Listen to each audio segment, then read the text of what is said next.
What's up, NFL fans? Welcome back to another episode of the Fans First Football Show. I am Jeff Hartman, and joining me as always, Rob Stats Guerrera. He's back in the Victory Monday shirt. It's so good to see you, Rob. Welcome to the show. Yes, this is what winning feels like. I had forgotten it had been a month, and God, is it good to be back. A freaking month. That's a long time. It is a very long time. And the bye week. Like, that could not have been worse for 49ers fans, but 49ers get right. That's fine. We're going to talk about that game. We're going to talk about all of Sunday's games right here on the Fans First Football Show as a part of Fans First Sports Network. Make sure you check us out there.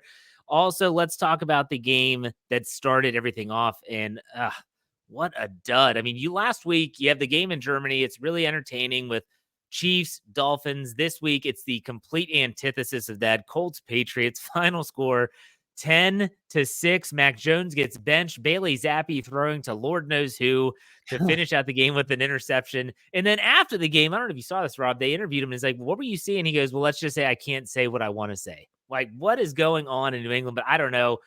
What do you think about this game? The Colts win. The Patriots are just really bad. I think we saw the end of Mac Jones' career as a starting quarterback in the National Football League.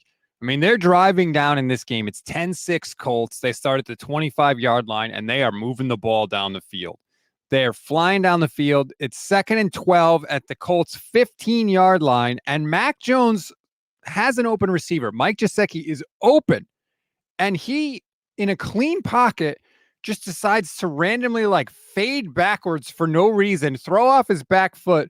The ball is so hideously underthrown. There's 3 Colts there. One of them makes the catch for the interception, and he's literally looking around like, did this just happen? Is there some other player near me that I need to worry about? It was hideous. It was so bad, and Belichick pulled him right after that, and I think he's done as a starter in the National Football League.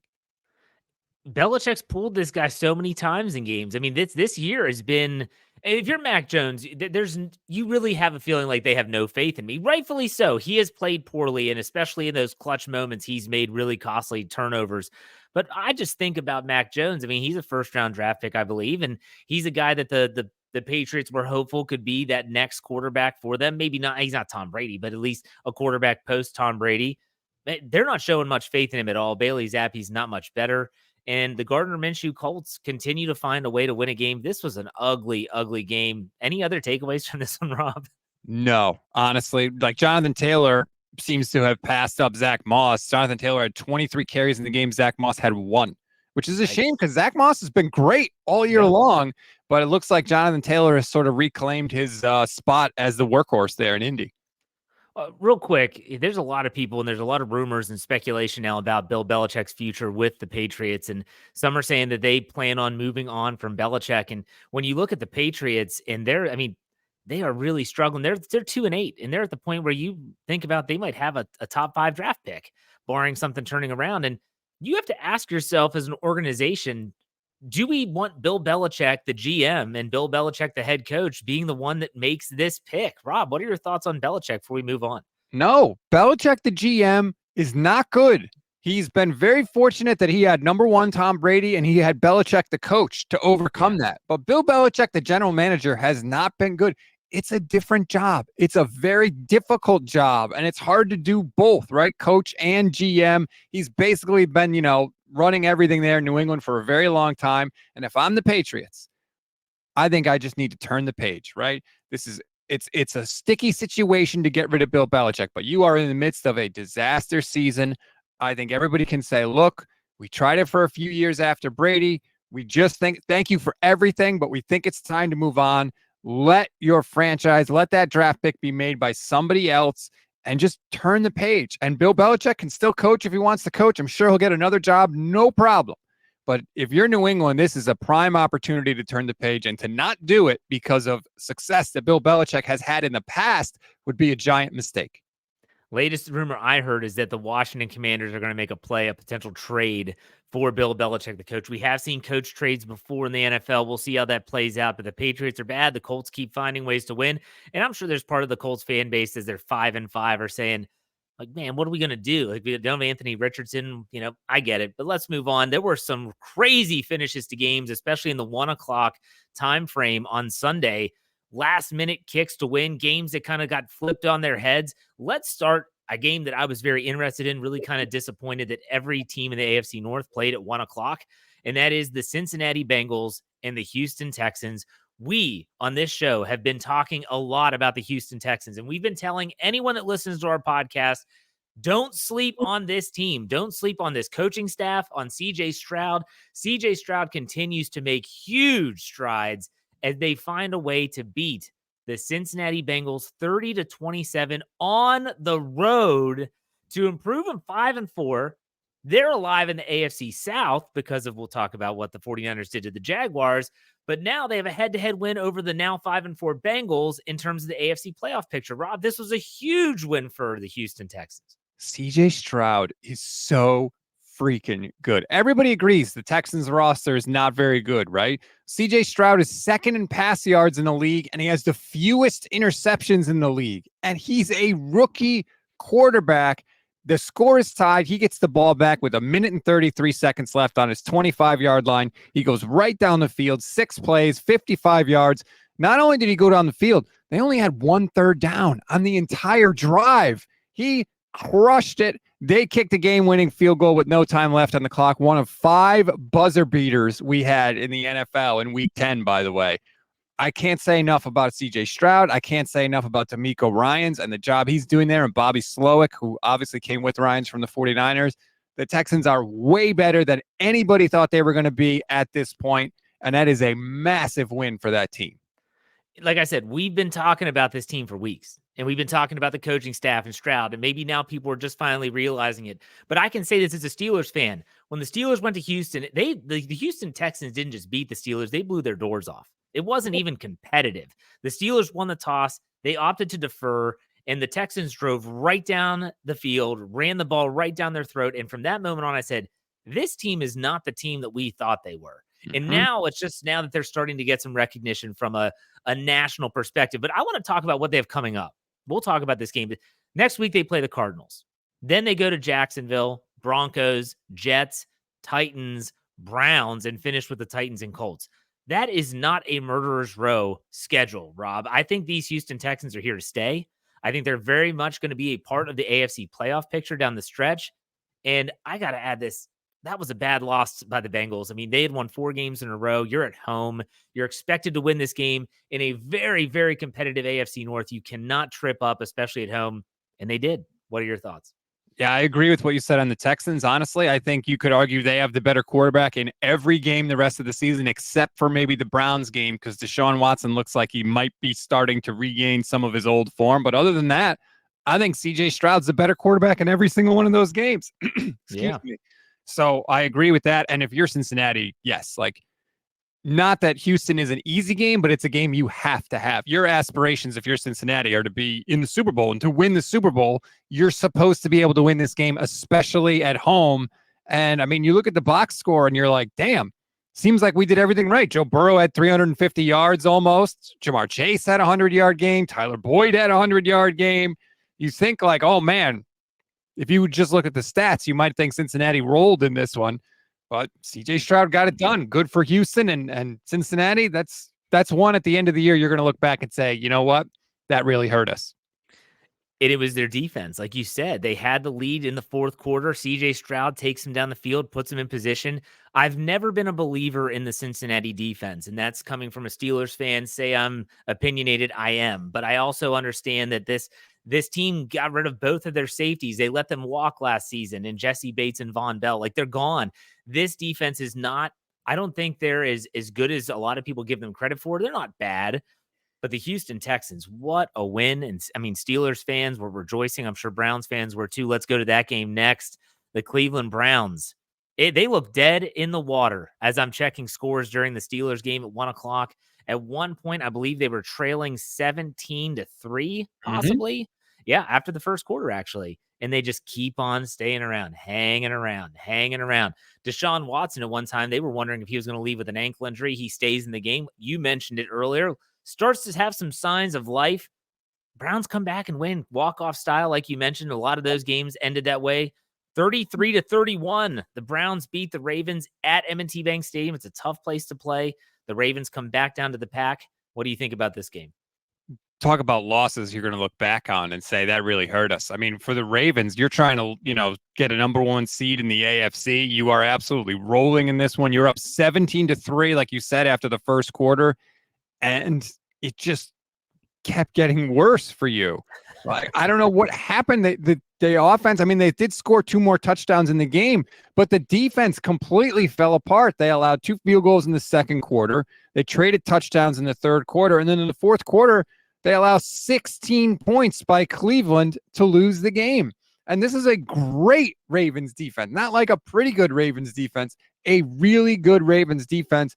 But Deshaun Watson absolutely played fantastic. I think I saw something where he was 14 of 14 in the second half or something like that. I'm trying to find the actual number, which, of course, now that I need it, I can't find it. But just an unbelievable bounce back game for Deshaun Watson, including playing on a gimpy ankle also, by the way, and just really regained the form. You saw a glimpse of why he has that ridiculous contract. Yeah, and the Browns fans have been waiting for this. They've been waiting for something like, hey, we're giving this guy a king's ransom. Can we please see something that resembles what mirrors the contract that was given? I do believe that, and I think this is important to note when you talk about Deshaun Watson's success through the air. I'm pretty sure Marlon Humphrey left this game with a non-contact injury, and you hate to see that, and he's dealt with some injuries in the past. I'm not sure what the prognosis is on that. I have not seen, but still, the Ravens, again, you blow this lead. Everyone said Baltimore's defense. That's not it. Like that's not it. And I don't know if I'm not going to say the word exposed, but the Browns, what do? They run the ball well. They have good offensive line. Yep. And that was even without Jed Willis in the game because he's on IR with a PCL, I think, an injury and an MCL strain. So the Browns are figuring it out. They stay alive. And like I said, in the AFC North, things are crazy. The Ravens have a half game lead over the Steelers at 7-3. And then you have 2 6-3 teams and a 5-4 team. Rob, real quick, what's your take on the AFC North in general? Because it's a crazy division right now. It's crazy when you look at the standings and you're like, all right, let's see the AFC North. Who's the worst team in the division? Well, it's probably the Steelers, and they're 6-3, right? I mean, it's just crazy to say. And they've been outgained, I think, in every single game this year, something like that. By the way, Watson completed 14 straight passes in the second half. That's the number I was looking for. But yeah, that whole division is crazy. Good on Cleveland to get the win. They finally got a little offense to go along with that incredible defense. They had 3 drives in the second half in this game. First one, 17 plays, 75 yards, touchdown, took up 10 minutes. Second one, 6 plays, 75 yards, took up 2.5. And the final offensive possession, 12 plays, 58 yards, took up 5 minutes. They just punish you all the way down the field, and that's how you get a win. Yeah, absolutely. Browns very much need a win. Ravens, like I said, they come back down to the pack in the division. Let's leave the AFC North for a little bit before we go to the Steelers. And let's talk about a game which I find is very interesting. You think about fan narratives. NFL wants this league to be a week-to-week league, and it absolutely has turned into a week-to-week league. And you listen to the national pundits and things like that. When you talk about the Tennessee Titans, everyone was all on the Will Levis bandwagon, right? He threw 4 touchdowns in his debut. Yes, he loses on a short week to Pittsburgh in week 9 on Thursday Night Football. Doesn't play horribly, though. Boy, is that a stinker against the Buccaneers as the Titans lose 20-6. And so now what's the fan narrative? Well, it's kind of flipped. And now everyone's wondering, is Will Levis that guy? It's a week-to-week league. And in this week, the Buccaneers finished the game 20-6. They beat the Titans, and they remain relevant in the awful NFC South. But Rob, what's your takeaways from this game? I mean, this is inexplicable. Will Levis was 19 of 39. He turned the ball over once. He had 1 interception. That's it. Derrick Henry, 11 carries for 24 yards. That's 2.2 yards per carry. I was looking and I was like, wait, did Tennessee have a bunch of turnovers? Is that why all their offensive numbers are down? Nope. Just the 1 interception. Tampa Bay just absolutely shut them down. And look, Baker Mayfield put together a solid performance. 18 of 29, 278, 2 touchdowns and a pick. Baker doesn't get any credit for last week's game because Tampa ended up losing, but he drove him right down the field at the end of the game and threw a touchdown pass.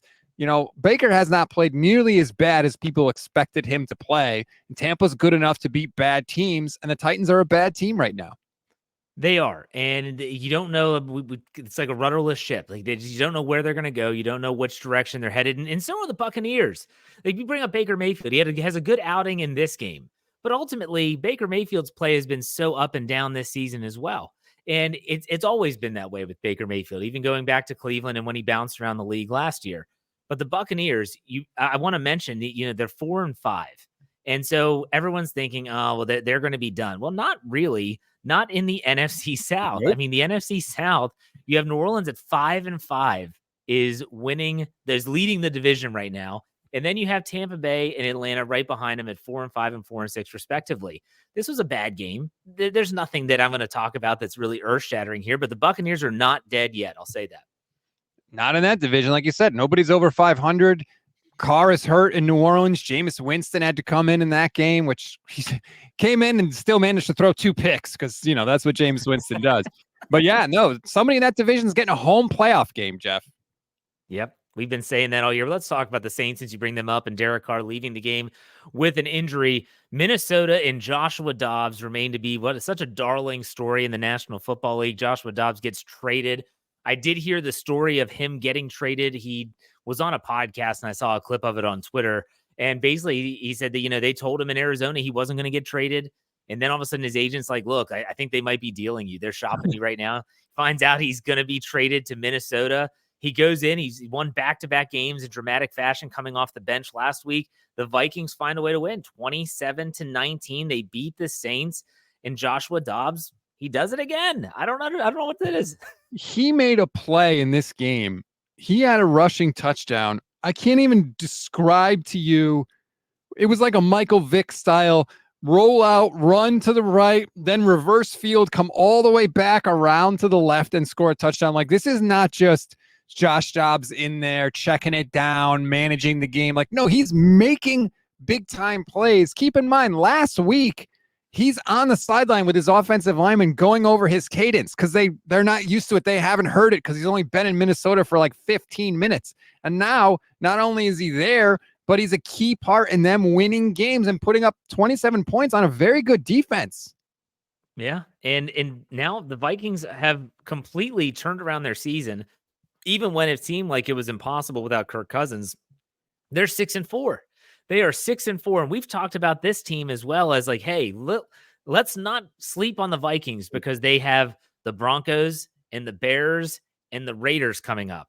So those 3 are very winnable games, even with Joshua Dobbs. Justin Jefferson should be back at some point, and that's only going to help boost this offense. My question about Joshua Dobbs is this. Joshua Dobbs is like a spark. He's that great quarterback when he comes in. Think about Arizona at the beginning of the season. He gave him that spark.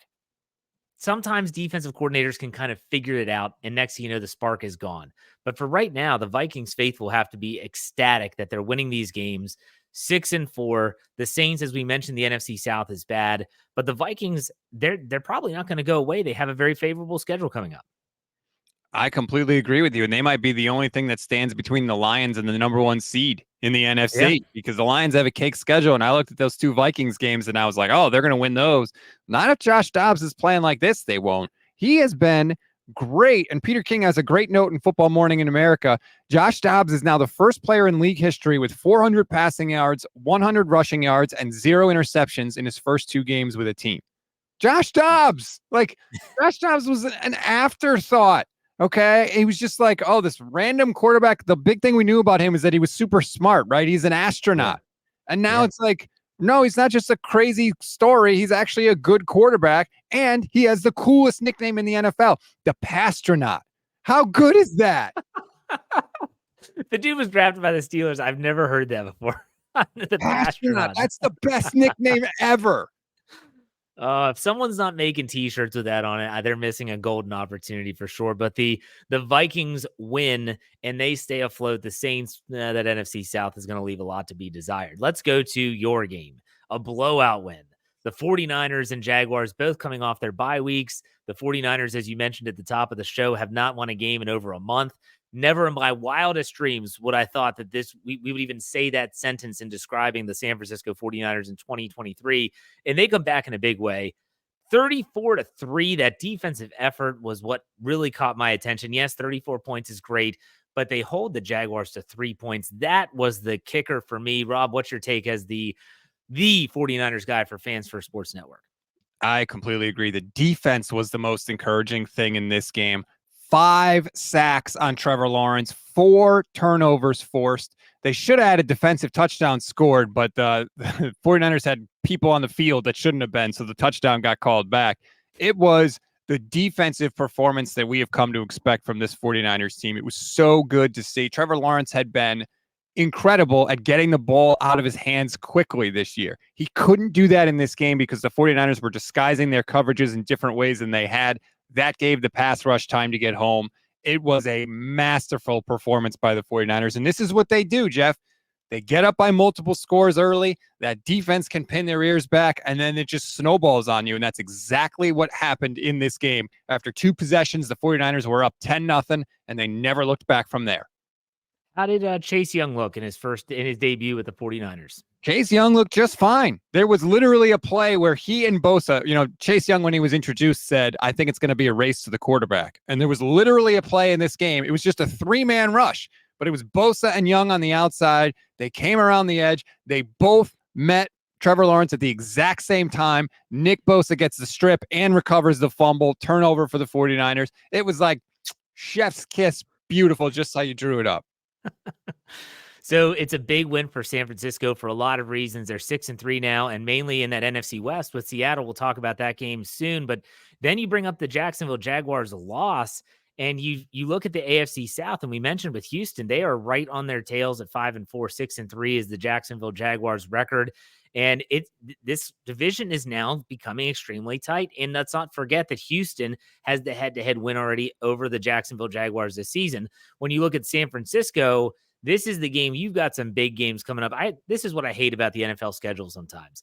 I hate the fact that in 2 weeks you have Seattle, then you have the Eagles, then Seattle again. Like there's two games in 3 weeks. Like I hate that. And it's not the only division that does that. They do this often. I can't stand those 2 division games sandwiched in between an Eagles game. It's not going to get easy for the 49ers, right, Rob? No, it absolutely isn't. This is the tough part of their schedule. And the frustrating thing is not only do they have to play Seattle, Philly, Seattle, but that Thursday, the first game against Seattle's on Thanksgiving. It's a Thursday night game. Oh. So you're playing on a short week, and then you got to go to Seattle to play the Seahawks on Thanksgiving in a game that's going to be very important for the division, like you said. Yeah. So I don't love that for the 49ers, but hey, that's the schedule, and you do what you got to do. It's a huge win for the San Francisco 49ers. I'm sure the Jaguars will bounce back, but the 49ers needed this win. They needed to keep their aspirations of potentially getting the first overall NFC seed. Like that was so important for San Francisco. Big bounce back game for them. Let's talk about the team that I cover, the Pittsburgh Steelers.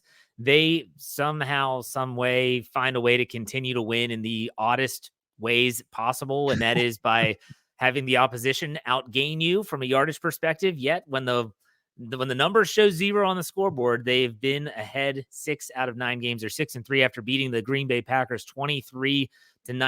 2 very important interceptions were the turning point in this game. I don't know how the Steelers are doing it. I'm not going to try and pretend like I do, but they keep winning games and they're 6-3. Running the ball 36 times for 205 yards doesn't hurt. When you can run the ball 36 times for almost 6 yards per carry, that is massive for your team. You're going to control the ball. You're going to keep the other offense off the field. That's in part how you allow less than 20 points per game. And then you talked about it. Obviously, the 2 turnovers were absolutely huge. TJ Watt continues to be a game wrecker. He now has 1/2 sack more than his brother, JJ, through the same amount of games in their career. You think that's coming up at Thanksgiving dinner? Yeah, I'm sure it is. Everyone always says this, and I talked about this on my Let's Ride podcast on Monday morning. Everyone says, well, this is not sustainable for the Steelers. This is not sustainable. They can't keep winning like this. They have all year. They have all year. I mean, the timely takeaways on defense, they are +10 in differential. They've taken the ball away 18 times. So that's not just a flash in the pan. That is a trend. They take the ball away. You talk about the game wreckers like TJ Watt. The defense is a bend, don't break defense. They're going to give up yards, but they're not going to let you score in the red zone.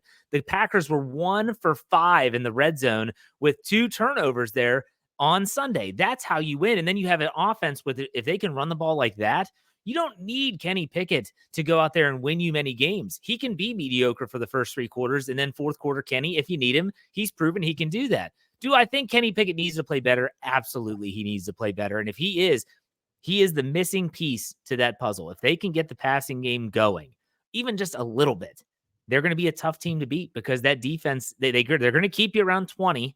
And if they can do that, they like their chances. Mike Tomlin's figuring out a way to, I don't know, it's acting like it's the early 2000s, but it's here we are and they're winning that way. If you can run the ball and you can get turnovers, you can beat anybody. And that's how the Steelers have done it. And look, TJ Watt is TJ Watt there. We know the defense is great.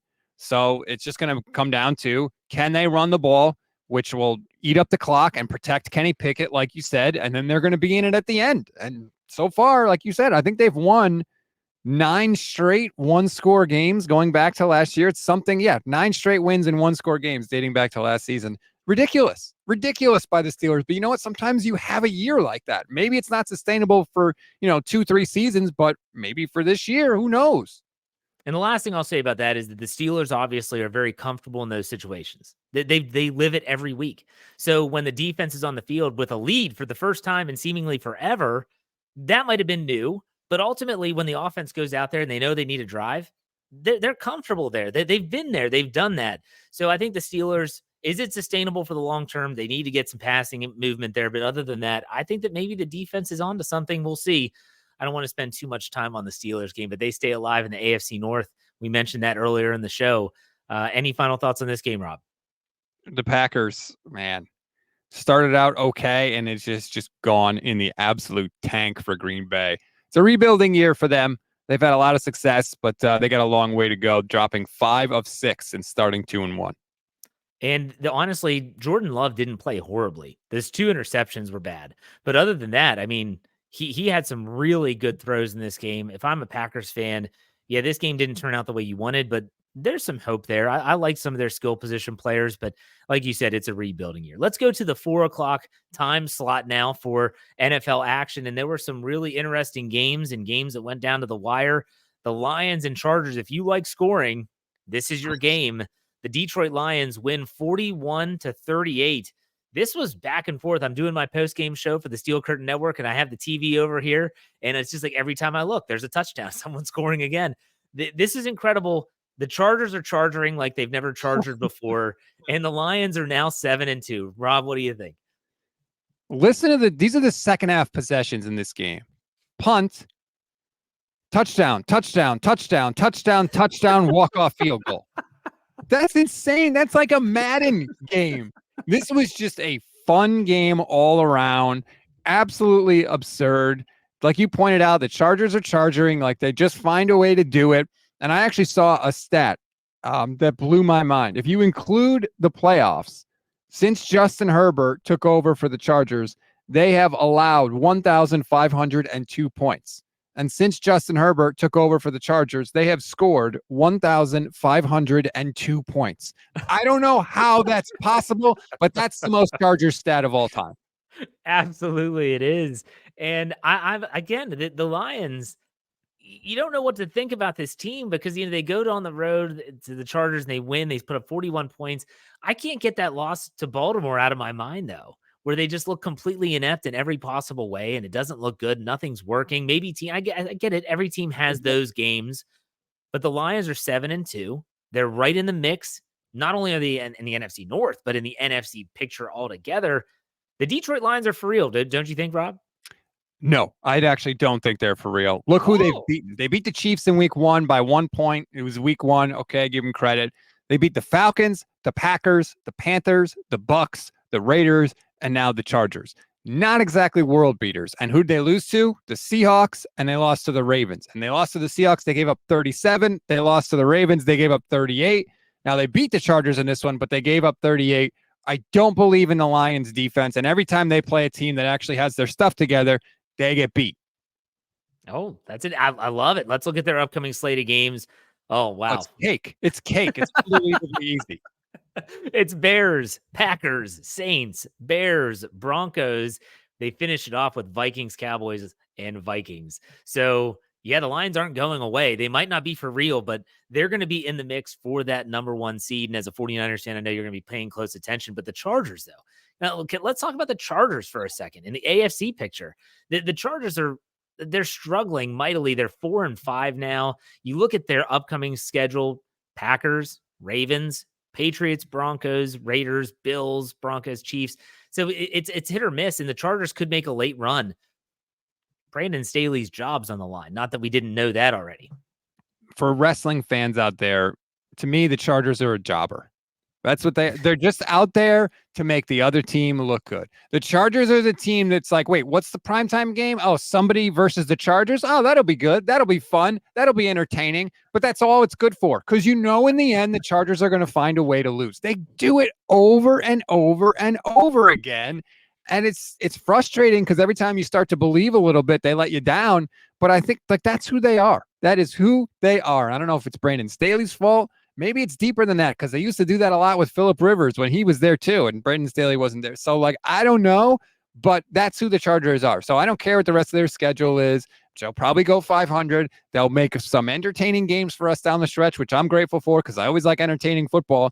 But they're a jobber right now.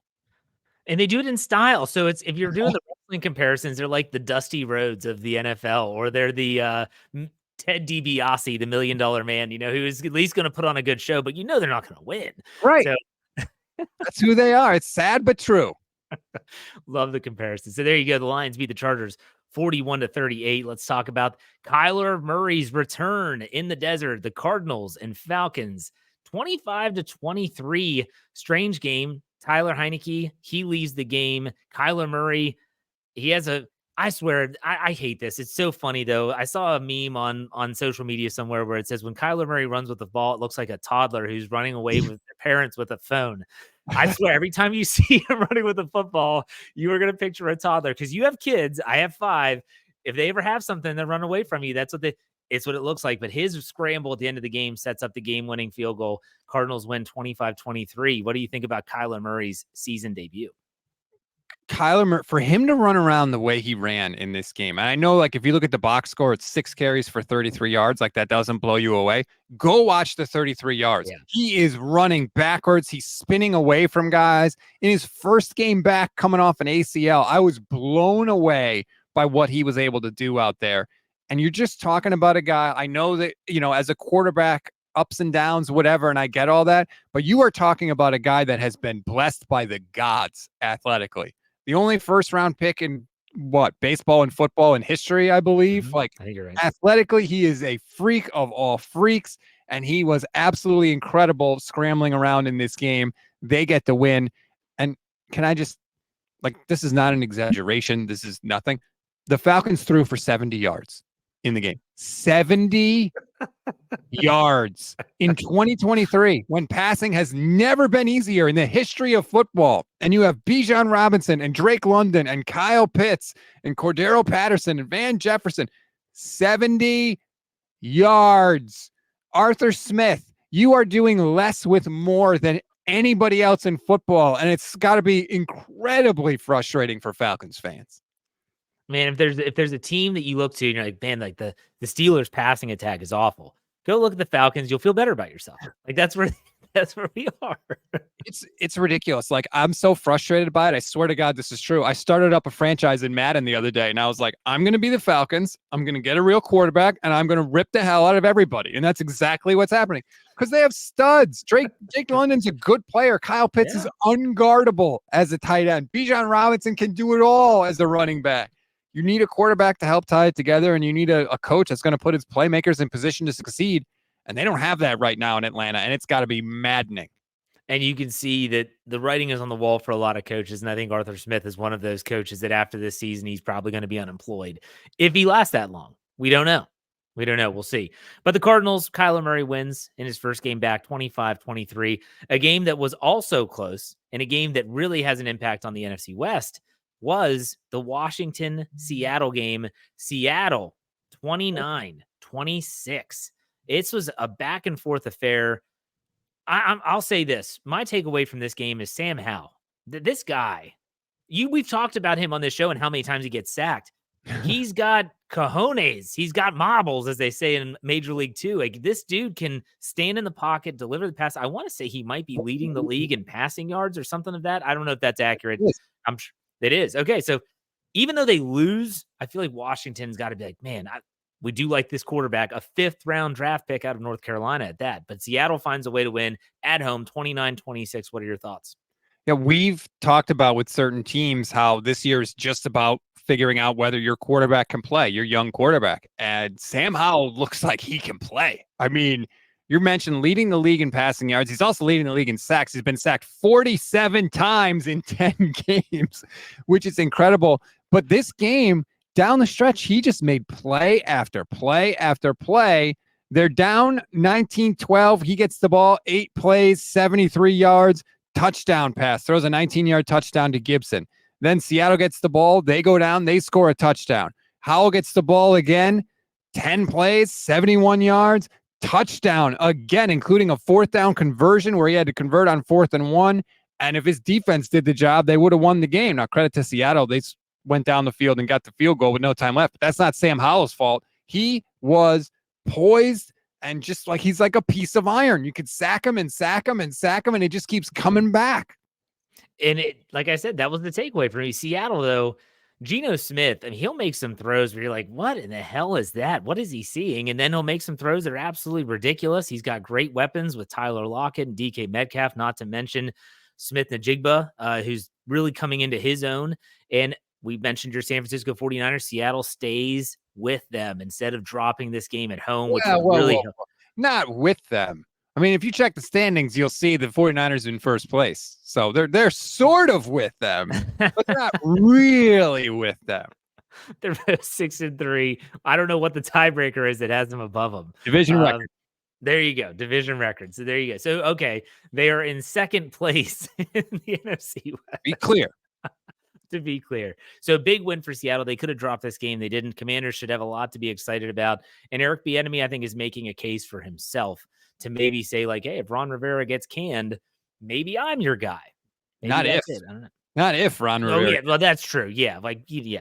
And credit to Washington, too. I mean, we should give Seattle some love, but like Washington trades away their 2 best defensive players and still played pretty well in this one. Now, ultimately, they probably would have held Seattle to less than a field goal if they had Chase Young and Sweat on the team. But still, impressive showing by the Commanders and Seattle. Like you mentioned it with Geno Smith, man. He drops back to pass and lets the ball go. And you could say, what? When he throws an interception, or you could say, what? When he puts it between 2 defenders 30 yards down the field. He looked poised at the end of this game. And Seattle is a tough team, especially they seem to be pretty comfortable in close games as well. Yeah, that's going to be a fun race to the finish for the NFC West. We mentioned they have 2 games coming up with the 49ers that are sandwiched between one game. So it's going to be interesting to see. Let's look at Seattle's upcoming slate of games. They have the Rams, then the Niners, then the Cowboys, then the Niners, then the Eagles. It's not going to get easier for Seattle. So interesting to see how that plays out. Let's go to an NFC East matchup. The Dallas Cowboys. The Dallas Cowboys finish up their season series with the Giants. Let's not forget the 40-0 slaughter at the beginning of the season. And they followed that up with a 49-17 win over the New York Giants. The New York Giants just, I don't even know who their quarterback was. Brian Daboll, I don't know if you can judge him based off this season where the quarterback that they paid handsomely hasn't been healthy. Saquon Barkley, who they built their whole system around, has been banged up. But the Cowboys coming off the loss to the Philadelphia Eagles, they do the thing, and they win 49-17. The Cowboys beat the Giants 40-0 in the season opener. And this one was worse. Okay. Tommy DeVito is the answer to your trivia question about who the Giants played at quarterback. Big thing we learned about him is that he lives with his parents still, and his mom still makes his bed and does his laundry. And it looked like the Cowboys were his daddy on Sunday. Dallas rolled up, and I swear to God, this is not an exaggeration, 640 yards of total offense. That's like the JV team getting to play against the varsity team, and just that's a deep pantsing. It is an embarrassing loss for Brian Daboll and the Giants. I get it. It's not your starting quarterback, all that stuff. But come on. That is absolutely ridiculous. The Cowboys had 8.3 yards per play in this game. This is what Dallas should do against a team as bad as the Giants, and they did do it, so credit to them. I think they have a 12-game home winning streak, which is obviously great news for them and you know, the reason that they want to try and get the number 1 seed.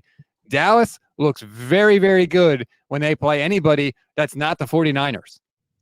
Or the Eagles. Yeah, no, you're right. Absolutely. They played well against the Eagles, too. It's true. They did. They absolutely did. And when you look at the Cowboys, they have the Panthers next week, the Commanders, Seahawks, Eagles, Bills, Dolphins, Lions, Commanders. So they have a little bit of a soft stretch here before it gets tougher again by the end of the season. And Dallas is going to be hanging around. But go back to Daboll for a second. He has his second year as the head coach. You think that he's on the hot seat after what's transpired this season?